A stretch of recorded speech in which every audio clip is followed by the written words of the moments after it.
दोस्तों, आज हम जो कहानी सुनेंगे उसका नाम है द गिफ्ट ऑफ द मेजाई, जिसे लिखा है मशहूर अमेरिकन ऑथर ओ हेनरी ने, जो उनकी प्रसिद्ध कहानियों में से एक है। तो लीजिए, प्रस्तुत है कहानी। $1 और 87 सेंट, बस इनमें से भी 60 सेंट के पैनी जो कभी किराने वाले, कभी सब्जी वाले, तो कभी दूध वाले के साथ बड़ी होशियारी बरतकर बचाए गए थे, जिनसे सौदा करने में कंजूस होने का मुंह का आरोप सहते सहते शर्म से गाल लाल हो जाते थे। दैला ने 3 बार गिना, $1 और 87 सेंट, और दूसरे ही दिन था क्रिसमस।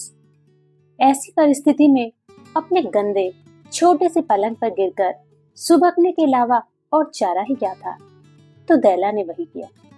इससे इस बात की पुष्टि होती है कि जिंदगी आहों, उन सांसों और मुस्कानों का नाम है जिनमें वो सांसों की प्रधानता है।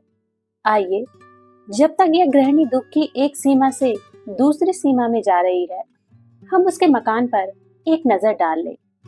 $8 प्रति सप्ताह का सजा हुआ फ्लैट, जिसका वर्णन तो क्या ही किया जाए। इतना ही कहना काफी होगा कि कम आमदनी वाले लोग ऐसे ही मकान ढूंढा करते हैं। नीचे दरवाजे पर एक लेटर बॉक्स, जिसमें कभी कोई पत्र नहीं आता, और एक बिजली का बटन, जिसे दबाकर कोई भी घंटी की आवाज नहीं निकाल सकता।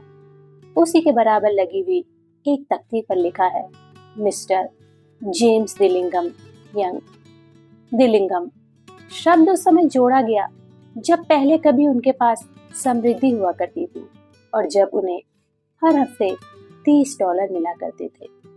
अब जब आमदनी घटकर $20 हो गई है, दिलिंगम के अक्षर धुंधले से दिखाई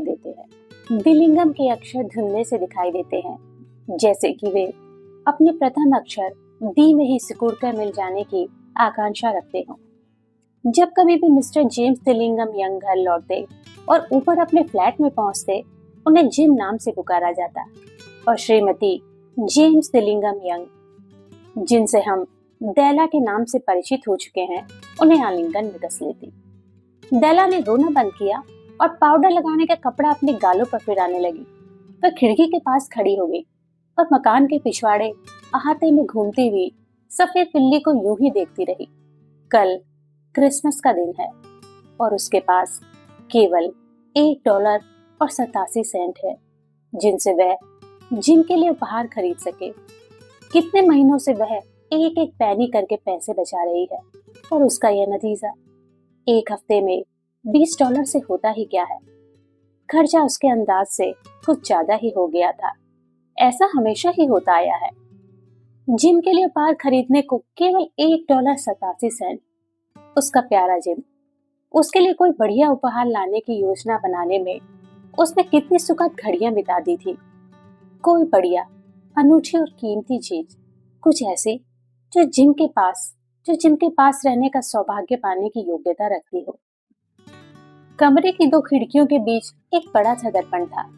शायद आपने $8 वाले कमरे में कभी बड़ा दर्पण देखा हो। कोई बहुत दुबला और चपल व्यक्ति ही उन लंबी धज्जियों में छाया देखकर अपनी छवि का सही अनुमान लगा सकता था। दैला भी दुबली होने के कारण इस कला में निपुण थी। एकाएक खिड़की से घूमकर वह दर्पण के सामने जा खड़ी हुई। उसकी आंखें चमक रही थी, लेकिन उसके चेहरे से 20 सेकंड में ही रंग उड़ चला। उसने शीघ्रता से अपने केशों को खोल लिया और अपनी पूरी लंबाई तक उन्हें नीचे लटकने दिया। तो जेम्स दिलिंगम यंग के अधिकार में 2 ही वस्तुएं थी, जिस पर दोनों को बहुत गर्व था। एक थी जिम की सोने की घड़ी, जो कभी उसके पिता और दादा के पास भी रह चुकी थी। दूसरे थे दैला के केश। अगर सड़क के उस पार वाले फ्लैट में स्वयं शैबा की रानी भी रहती, तो उसके हीरे, जवाहरतों और उपहारों को नीचा दिखाने के लिए दैला अपने केशों को सुखाने के बहाने किसी दिन खिड़की से बाहर जरूर लटकाए रखती। और अगर बादशाह सालोमन भी वहां अपने खजाने का ढेर लगाकर द्वारपाल की तरह खड़े होते, तो सिर्फ ईर्ष्यावश उनका दाढ़ी नोचना देखने के लिए। जितनी बार जिम उधर से निकलता, अपनी घड़ी निकालकर समय जरूर देखता। अब दैला के खूबसूरत केश पूरे पानी के झरने की तरह चमकते हुए लहरा कर लटक रहे थे। वे उसके घुटनों से भी नीचे पहुंचते थे और किसी हद तक उसके लिए पोशाक का काम कर दे रहे थे। और तब उसने निराशा से शीघ्र ही उन्हें वापस बांध दिया। एक क्षण के लिए वह सिहर उठी, फिर चुपचाप खड़ी रही और उसकी आंखों से एक या दो बूंद आंसू फटी पुरानी लाल दरी पर बिखर गए। उसने अपना पुराना लाल जैकेट पहना और उसी रंग का हैट लगाया। अपने स्कर्ट को एक घुमाव देकर आंखों में अभी तक वही तेज चमक लिए वह शीघ्रता से दरवाजे से बाहर निकली और सीढ़ियां उतरकर बाहर सड़क पर आ गई। जहां वह पहुंची वहां लिखा था मैडम सोफ्रोनी, सभी प्रकार के केश प्रसाधनों की विक्रेता।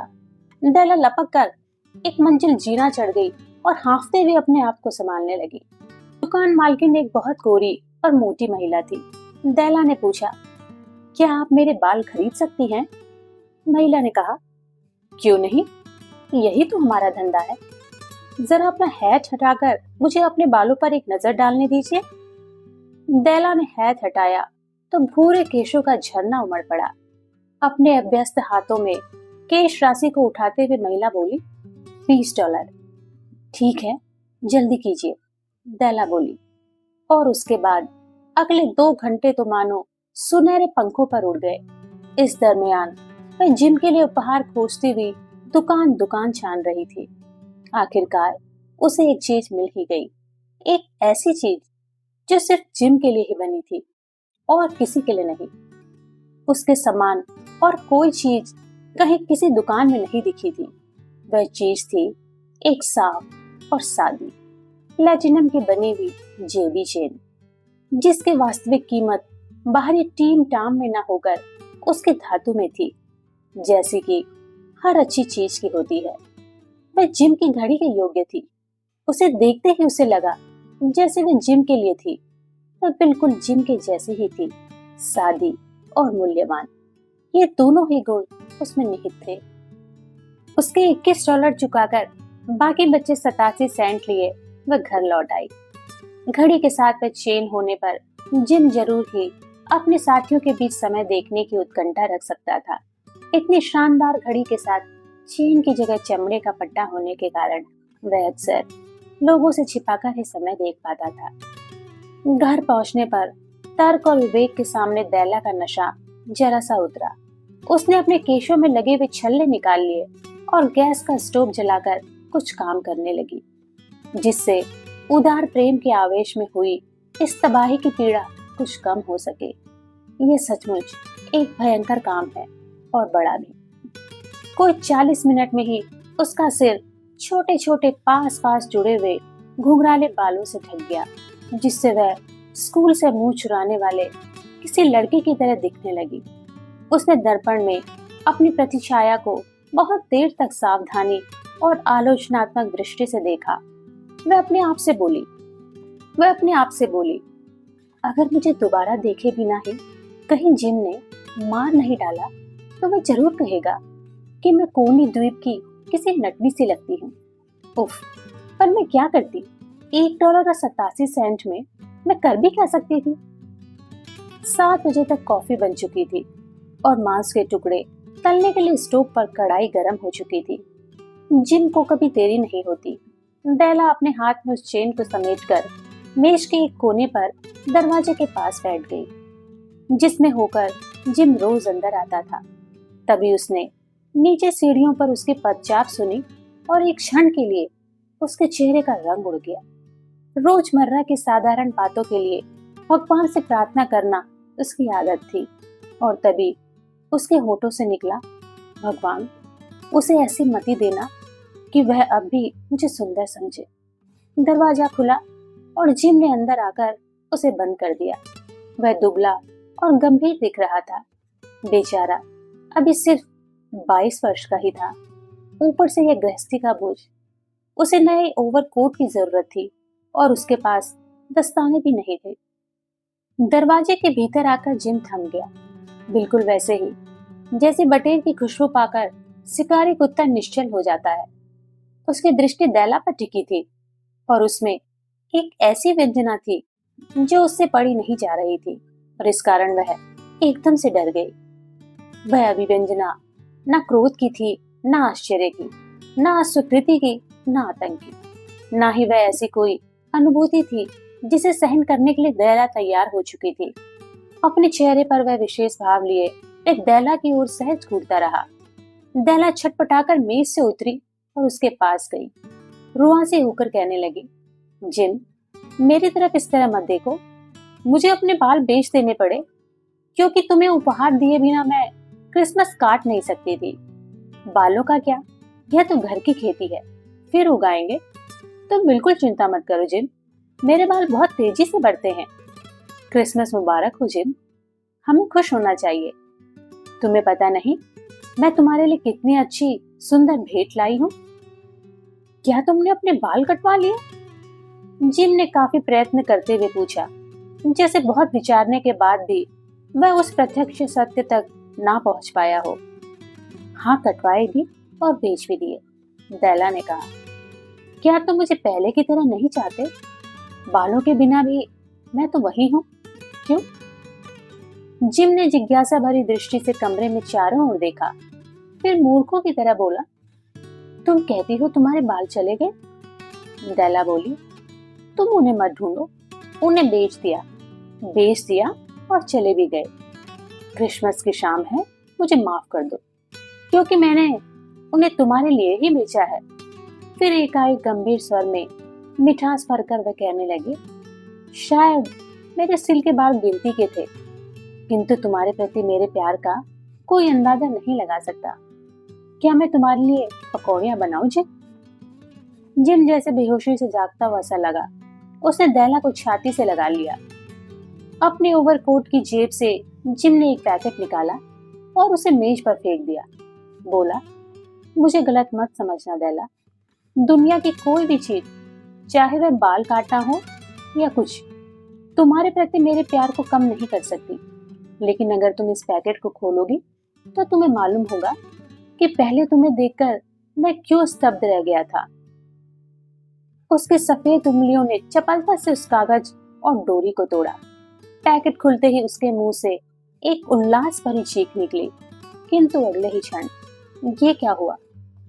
सहसा सब कुछ नारी सुलभ सिसकियों और आंसुओं के सैलाब में तब्दील हो गया, जिसे रोकने में गृह स्वामी को अपनी सारी तरकीबें काम में लानी पड़ी, क्योंकि मेज पर बिखरा था कंघी कंघियों का एक संग्रह, मांग में लगाने के लिए और पीछे लगाने के लिए, जिन्हें बाजार में बड़ी दुकान की खिड़कियों से देखकर पाने के लिए दैला ने कई दिनों तक भगवान से प्रार्थना की थी। सुंदर सुंदर कंघे, खालिश कछुए की हड्डी के, जिनके गोल किनारों पर जड़े हुए नग उन विलीन हो चुके केशों के रंग पर फपते थे।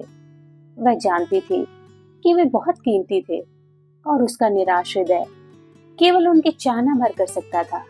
और अब वे उसके थे, किंतु वे घुंघराले बाल जो उनसे सजने की आकांक्षा रखते थे अब जा चुके थे। दैला ने उन कंघी को छाती से चिपका लिया और धीरे से अपनी डबडबाई आंखों को ऊपर उठाकर मुस्कुराते हुए बोली, जिम, मेरे बाल बहुत जल्दी बढ़ते हैं। जिम ने अभी तक उसके उपहार को देखा नहीं था। उसने उत्सुकता से अपनी खुली हथेली पर रखकर उसे जिम के सामने बढ़ा दिया। उस अमूल्य जड़ धातु में जैसे उसकी उज्ज्वलता और उत्कट चेतना चमक रही थी। बढ़िया है कि नहीं जिम? मैंने इसके लिए सारा शहर छान मारा। अब तुम दिन में 100 बार घड़ी देखा करोगे। जरा अपनी घड़ी तो देना, देखूं तो यह उस पर कैसी लगती है। किंतु घड़ी निकालकर देने की बजाय जिम बिस्तर पर लुढ़क गया और दोनों हाथों को सिर पर टिकाकर मुस्कुराने लगा। जिम बोला, दैला, इन क्रिसमस उपहारों को अभी अलग रख दो। अभी ये हमारे काम आने के लिए कुछ ज्यादा ही अच्छे हैं। तुम्हारे कंघी खरीदने के लिए पैसों का इंतजाम करने की खातिर मैंने घड़ी बेच दी। अब तुम अगर पकौड़ियां बनाओ तो कैसा रहे?